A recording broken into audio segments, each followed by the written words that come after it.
Okay, so good morning, and my name is Shazia Khan, and today's session, the unit we're going to do today is communication skills for health and social care. And today we're doing learning outcome 1, which is to know how health and social care organisations communicate. Because communication is really important in any organisation. So the unit aim is to develop a knowledge and understanding of communication in health and social care organisations and to develop personal communication skills. So firstly, we're going to look at the principles of effective communication. This topic introduces you to different forms of communication used by health and social care professionals and the context in which they are used. Communication is about making contact with others and being understood. It involves people sending and receiving messages. We all communicate or send message continuously. Why do you think, Madhu, communication is so important?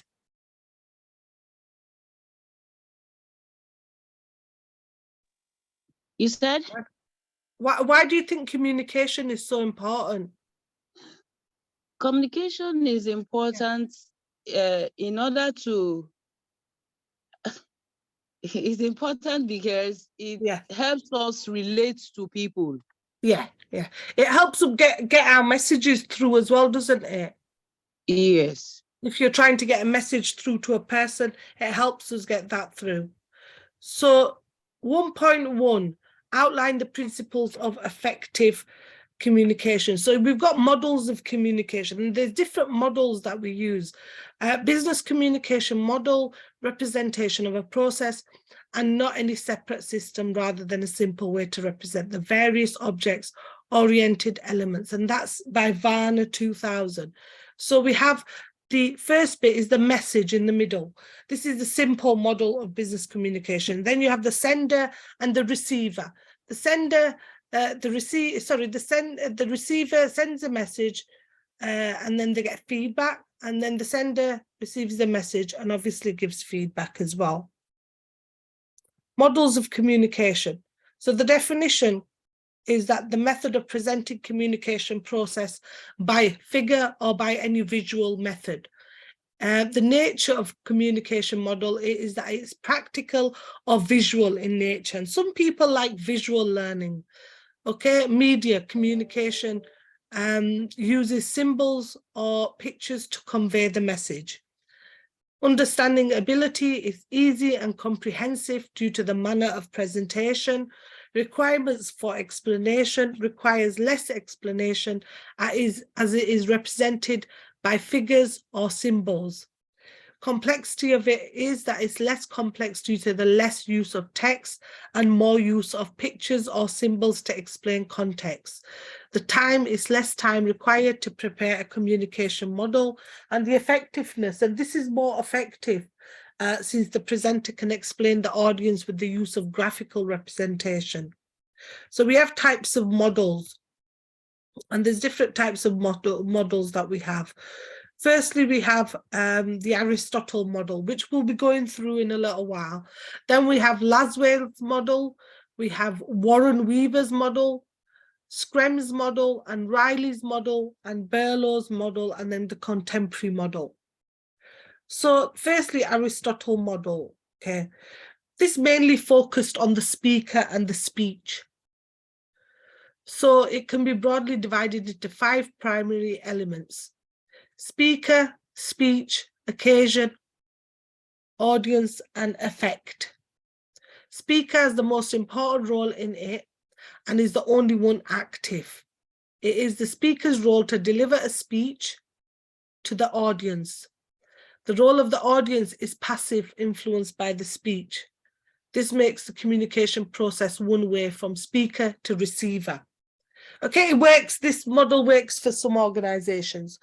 According to the model, the speech must be prepared so that the audience be persuaded or influenced by the speech. This model was highly used to develop public speaking skills and create propaganda. It's things like politicians and trainers You know, politicians, what is the whole point of politicians? They try to sway people in and try to get their audience influence, don't they, Mohammed? You know, in certain countries, Mohammed, we have politicians and prime ministers and things like that, and they are trying to make the audience believe and persuade the audience from what they are saying. So, for example, they may say that we are trying to bring in laws to prevent, using your mobile phone. You know, they're trying to persuade the speaker. Does that always happen, Madhu? Yes, it does. Yeah. Can you give me an example, Madhu, of where this Aristotle model may be used? For example, you know, in certain countries, you know, politicians. Like in Nigeria. Yeah. yeah. Give me what happens there. Okay, here in Nigeria, you see, like, the situation on ground now is pertaining to the, I think there is this bill they want to implement, and they're enforcing it on the people. Yeah. You know, that is the fuel subsidy. Yes, I remember now. The fuel subsidy. So they are trying to remove it completely, which is not okay to the people. I think this is the Aristotle type of, they're trying to persuade people. Yeah. And that happens in a lot of countries, but we don't realize, you know, what model it is, but it's probably the Aristotle model that's been used. Then we've got the next one, which is called Laswell's model. Now, this model is about process of communication and its function to society. It suggests that the message flow in a multicultural society with multiple audiences. The model has 5 components, which is used as an analysis tool for evaluating the communication process and components. It has control analysis, which helps the sender to have all the power. Content analysis associated to stereotyping and representation of different groups politically. Media analysis represents which medium should be used to exercise maximum power against the receivers. Audience analysis shows who are the target population to be manipulated or brainwashed. And the effect analysis is used to predict the effect of message over the target population to be exploited. So who is the communicator, says what is the message, in which medium, to whom, the receiver, and with what effect. And that was in Narulo's source in 2007. Warren Weaver model or linear model of communication. This is another model used, and this is specifically designed to develop the effective communication between the sender and receiver.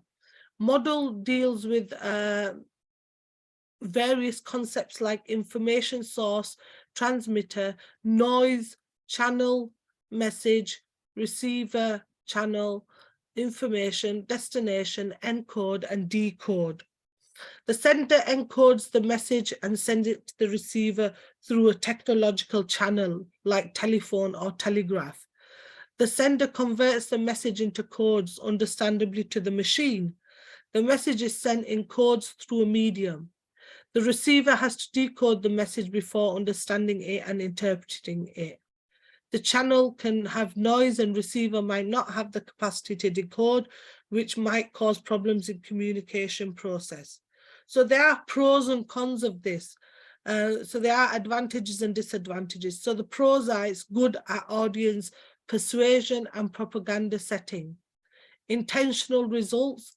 The key features are one-way communication is used for mass communication, so a large group of people. Senders send message and receivers only receive.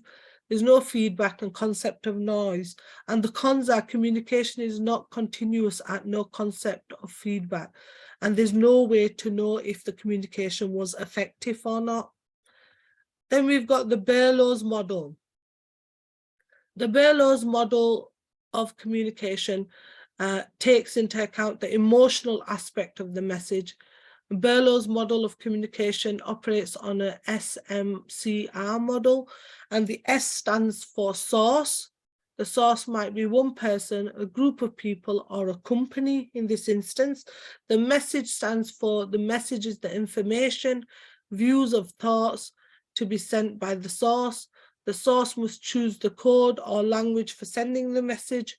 C is the channel, and this is the channel is the method used, such as telegraph, newspaper, radio, letter, poster, or other media through which the message will be transmitted.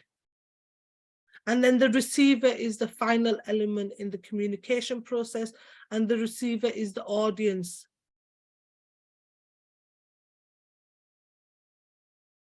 Of the message, okay? Are you okay, Arslan? Yeah? Yes, ma'am. Okay, so then we've got the Screms model. Just let me get that up. Screms model. This is information is of no use unless and until it is carefully put into words and conveyed to others. Encoding plays a very important role because it initiates the process of communication by converting the thought into content. When the information reaches the recipient, his prime responsibility is to understand what the speaker intends to convey.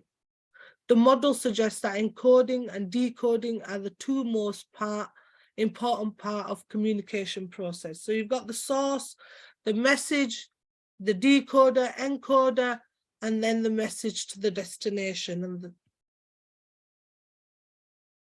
then we've got the Riley's model. The model indicates the communicator, which is C, emerges as part of a larger pattern, who sends messages in accordance with the expectations and actions of other persons and groups within the same social structure. It is also true in the case of the receiver, which is R in the communication process. Both the communicator and receiver are part of an overall social system. The model clearly illustrates the communication is a two-way system. So the larger social worker, the message goes, it comes back from the communicator and receiver, then back to the receiver, and then communicated overall, all social system in Riley's model. Contemporary model, the normal regions of modern day of communication incorporate communicator, encoding, information, moderate recipient, decoding, and suggestion along with sound. So that's a diagram that identifies the communicator, encoding, message, medium, receiver, decoding, and then feedback. 1.2. Describe communication models and used in health and social care organizations. A healthy and effective communication is a two-way process in which the person who listens tries to understand the other person's view. A good communication involves a process of active listening and checking the understanding. Why is it important to check that someone understands what you are saying, especially in the healthcare profession?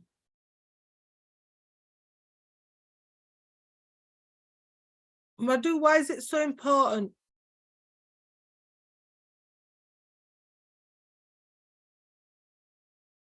Madhu, Hello? why is it so important in the healthcare professional for people to understand that you check that they are understanding what you are saying? I think for interpersonal relationship, ma'am. Okay, but what if you've got an older patient and sometimes you may have to communicate things twice to them, you know, and you need to be always checking, don't you, that they understand what you're saying? Yes, you need to check the method of communication that suits them. Yeah. At times they may not be understanding your language. Yeah. You can use signs. Yes, you can use sign. Dependent on what the person understands. Yeah. In healthcare professional, a good communication is really required between the customer and the staff. The staff should have good communication skills in order to develop a good relation with the patient. There are many theories of communication. Out of Abraham Maslow's theories are applied in the health and social care. It includes the theory of communication. So you've got humanistic theory, and this theory explains that all individuals who need care are loving members of the society and possess a great potential to be good. It is applicable in situations where self-esteem, dignity, and honor of the individual is involved. In healthcare profession, the staff are given training to care for an individual in a humanistic way. Then you've got cognitive theory. Now, this theory is implemented suddenly. This is related to the brain and intelligence of an individual. This deals with coding, encoding, processing, and storage of particular information. Then we've got the social theory. This is a study of social facts. This theory deals with discussions over many consistent methods. Then we've got behavioral theory. This theory deals with the behavior of an individual and now to deal with it and how to deal with it. It is a study of the mental status of an individual, as Bale said in his 1990. The next one is psychoanalytical theory. Now, this theory deals with the stress, emotion, and type of behavior of an individual. It is the duty of the healthcare profession to train their employers in order to provide the right source of communication to their patients. These techniques should be implemented using knowledge and skills. In case of Miss G, humanistic theory is applicable to communicate with her, to know her needs and show her respect in her desires. This theory of communication with her will help to make her happy and boost her motivation. Please, ma, excuse me, ma. Yeah. I can't see the screen any longer. You can't see it? Can you see it, Mohammed? Yes, I can see. It might be from your side, Madhu. Yeah, I can't see it. Right. Okay. Let me share again. 1 minute. Okay. I'll share again. Okay. I see the screen. Every word I can see clearly. Can you see it now, Madhu? I'll just share it again. Yeah. Thank you. Okay. Yeah. Okay. It's okay. So we've got the next one is 1.3. Explain the benefits of both informal and formal communication. So care workers use different forms of communication during their day or night because they work nights, they have shifts. These include the verbal communication skills of talking and listening and various forms of non-verbal communication, such as touch, eye contact, and facial expression. How does facial expression impact on communication? How can you tell through communication? Why is facial expression important? As I think as the health and social care worker, when you're smiling, your patient knows that you are sending the right impression or something like that. Smiling, when you're sad, they also know. Yeah, they do know. Yes, they do. Yeah. So when you've had a long shift and you are tired, they also know. Okay. A care worker has to use both of these forms of communication when they give or receive information about the care that is being provided for an individual. Provide emotional support to an individual or member of the family, carry out an assessment of an individual's care needs. Verbal communication. Now, verbal communication occurs when one person speaks and another listens. So care workers need a range of verbal communication skills to respond to questions, to find out about an individual's problems or needs, to contribute to team meetings, to break bad news to family members or even the individual, to provide support to others, and to deal with problems and complaints. The communication cycle demonstrates that effective verbal communication is a two-way process.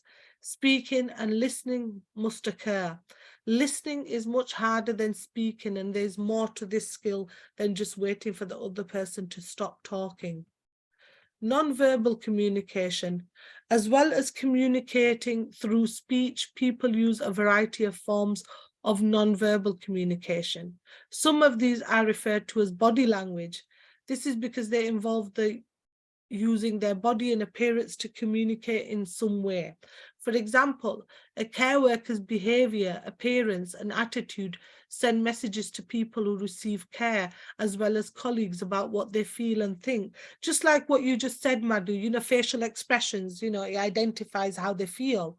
Similarly, a person's body language may tell a care worker that they are uncomfortable or experience pain even when they say, "I'm okay."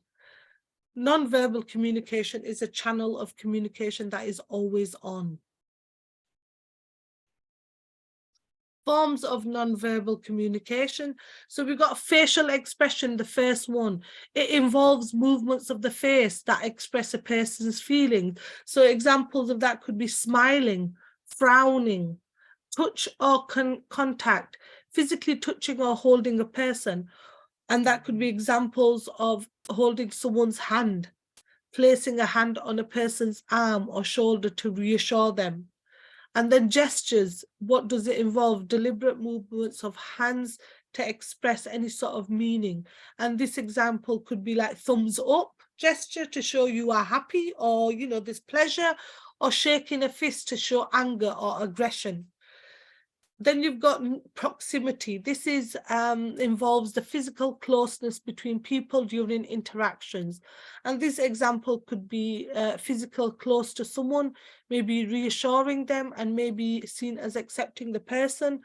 On the other hand, it might be the person feel uncomfortable and threatened. And then another example, maybe people need less personal space when they have close, trusting relationship.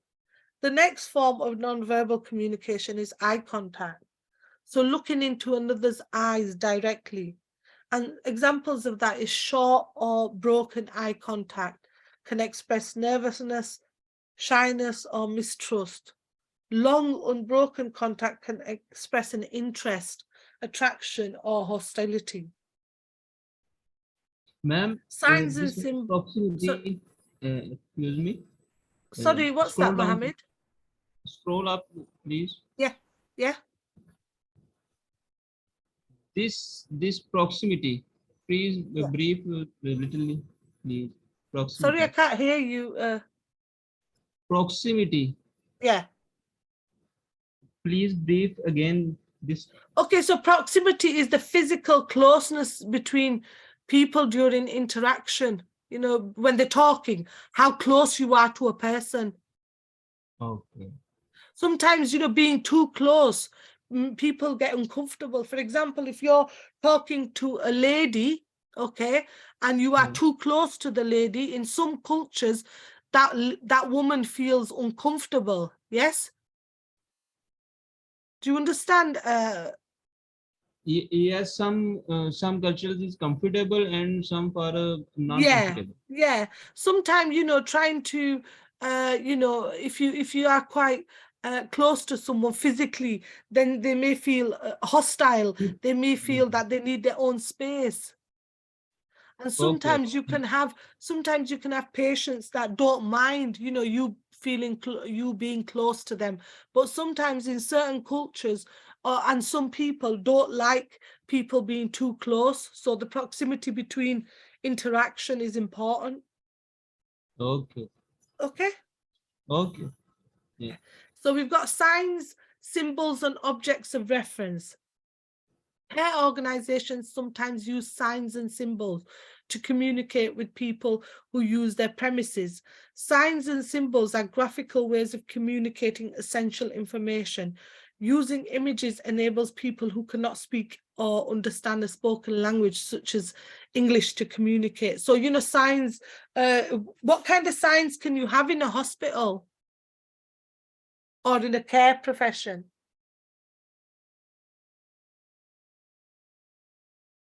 Madhu, what kind of signs can you have? You can see the sign of a woman breastfeeding her child. Yeah. That could be a room that they could go in. Yeah.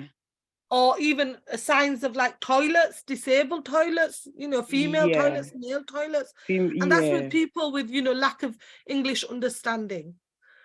Objects of reference are items such as toys, clothes, jewelry, or other everyday objects that have a special meaning for somebody.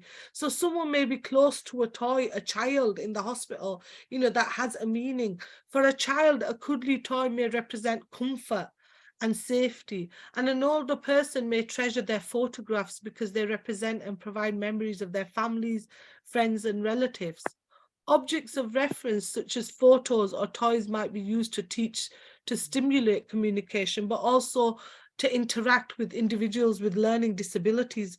You know, sometimes you have people there that have got learning disability, but if you have photos or any sort of toy that you can interact with that person, that really helps a person. Then we've got technological aids, such as electronic communicators, hearing aids, and video phones are designed to help disabled people who have difficulty seeking or receiving messages as part of the communication cycle. Many non-disabled people now use technology in the form of mobile phones, text messaging, and emails to communicate with others. Websites such as Facebook, Twitter, and Bebo are also examples of technological aids that promote communication between people. Human aids. These include people who work as interpreters, who listen to the person, speak in one language, and then communicate what they have said in a second person in a different language. Translators who translate what is written in one language into a second language, for example, English to Hindi. Signers who use forms of sign language to communicate what has been said or written into a sign language, such as the British Sign Language or Marketon. Alternative forms of communication. So people who are unable to communicate in a conventional ways sometimes use alternative communication systems to send and receive messages. For example, people with visual impairments often use their sense of touch to read documents written in Braille. This uses a series of indentations made by a special stylus on one side of the paper. The combinations of indentations represent letters that can be touched, read by people who understand Braille system. So anyone that's blind or visually impaired. People with hearing impairments or learning disabilities sometimes use lip reading and sign language to communicate. Sign language systems include finger spelling, dactylography, and British Sign Language and Marketon. A range of graphical signs. So some of them signs are just there. So we've got danger, we've got stop, we've got no phones allowed, no cigarettes, no dogs allowed, keep out. A range of graphical signs and symbols are also widely used in health and social care settings to warn people of health and safety hazards, provide directions, and give information to people who are unable to speak or understand English. And this could be, you know, they may say the danger, do not enter this room because, you know, there's medication or there's hazardous, you know, hazardous health and safety risks or anything like that to prevent the person from going into that room or, you know, to help them with their health and safety. 1.4, explain how technology is used for different types of communication. So technological aids such as electronic communicators, hearing aids, and video phones are designed to help disabled people who have difficulty sending or receiving messages as part of the communication cycle. Many non-disabled people now also use technology in the form of mobile phones, text messaging, and emails to communicate with each other. As mentioned earlier, things like Facebook, Twitter, Bebo, there's, you know, things like Instagram, you know, these are aids that people are using in today's society. What are the barriers of communication? So when we look at communication being good, sometimes there are barriers to communication as well. A number of factors can affect an individual's ability to communicate effectively, and that shows that in that figure. These factors, sometimes known as barriers to communication, because they prevent or interfere with the person's ability to send, receive, or understand a message. Some factors can be jargon and slang or acronyms. Sometimes people will say, certain words that don't mean that, that other people don't understand.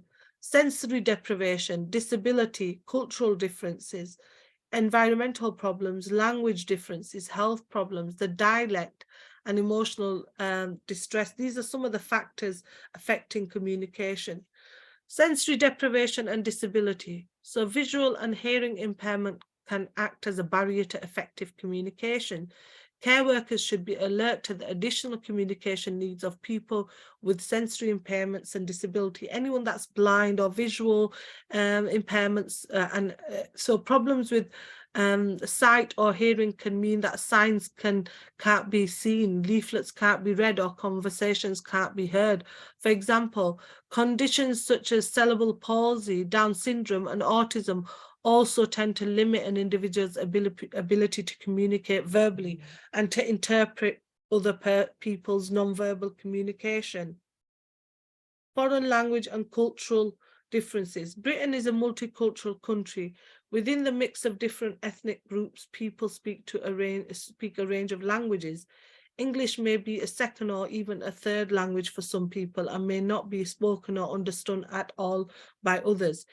If health and social care organizations also produce and display information in English and care workers only speak English, some people will find it very difficult to find and use the care services they need. Similarly, people from different cultural groups interpret nonverbal behavior in different ways and may have a different sense of humor. This can lead to messages being understood by or making no sense to the person on the receiving end. Dialect. A dialect is a version of a language. People who speak English using a Glaswegian dialect or a Liverpoolian dialect will pronounce the same words differently and may use some words that are local and specific to the area where they live.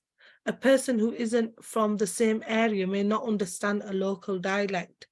Distress and emotional difficulties.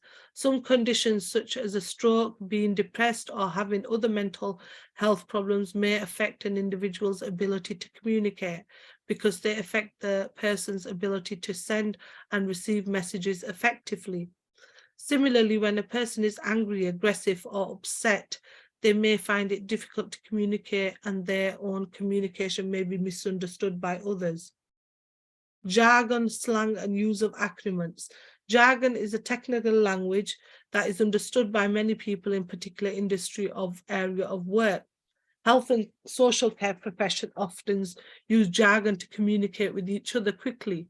Slang is an informal type of language that is used in a particular group of people. Teenagers sometimes communicate with each other using forms of slang which their parents and teachers don't understand. Acronyms are the initials of words in a phrase. For example, HIV for human immunodeficiency virus. Jargon, slang, and acronyms are all one thing.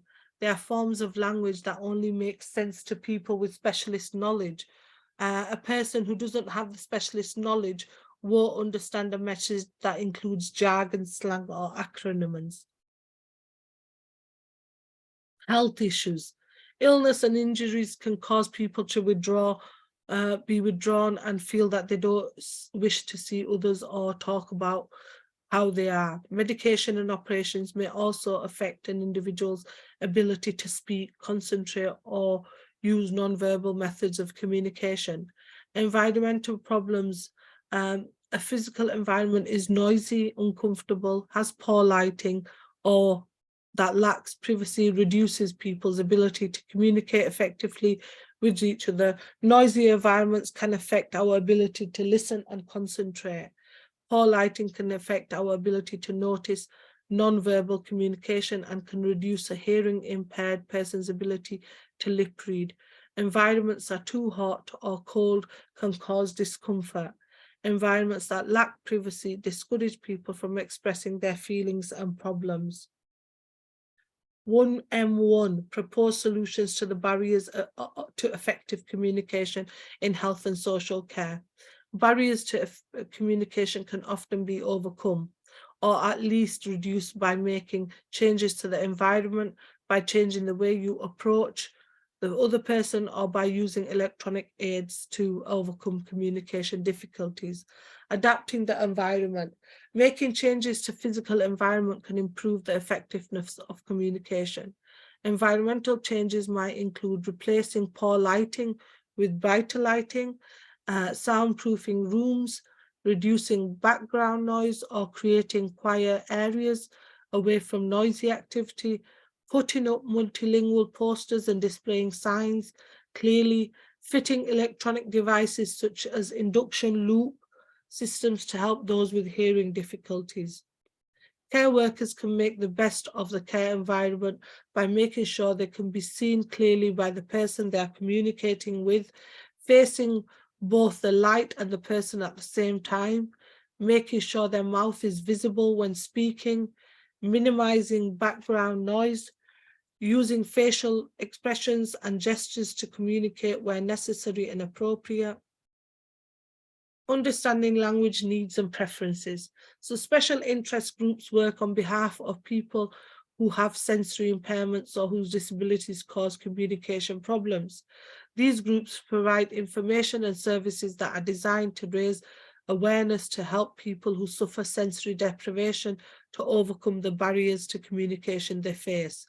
Care workers should understand the language needs and communication preferences of people with sensory impairments and disabilities that affect their communication skills.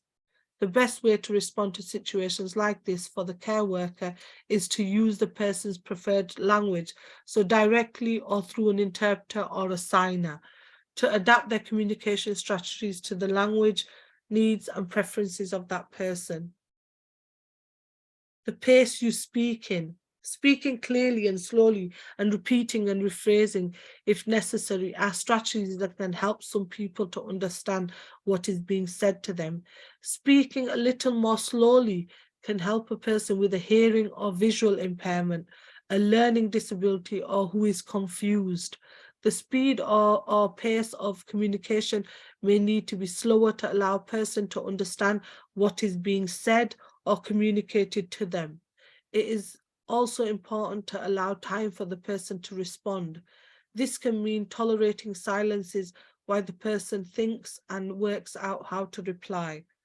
Electronic devices. So a range of electronic devices exist to help people overcome the communication difficulties they face. These include text phones, telephone amplifiers, and hearing loops. Electronic devices can be used both to send and receive messages. It is important to give the person using a communication device enough time to use it when they are communicating with them. Electronic devices, so the ways of overcoming barriers of electronic barriers of communication: reduce outside noise, speak clearly and slowly, use interpreters, provide induction loops, improve lighting, adapt to the person's need, display clear signs, listen carefully. An induction loop, that's the picture with the E on the side, helps deaf people hear sounds more clearly by reducing or cutting out background noise. 1D1, evaluate how different uses of technology can enhance or detract from good communication in health and social care organizations. Here you have to look at the use of technology such as social media, email, webmail, webinars, presentations, software, and example things like PowerPoints and Prezis.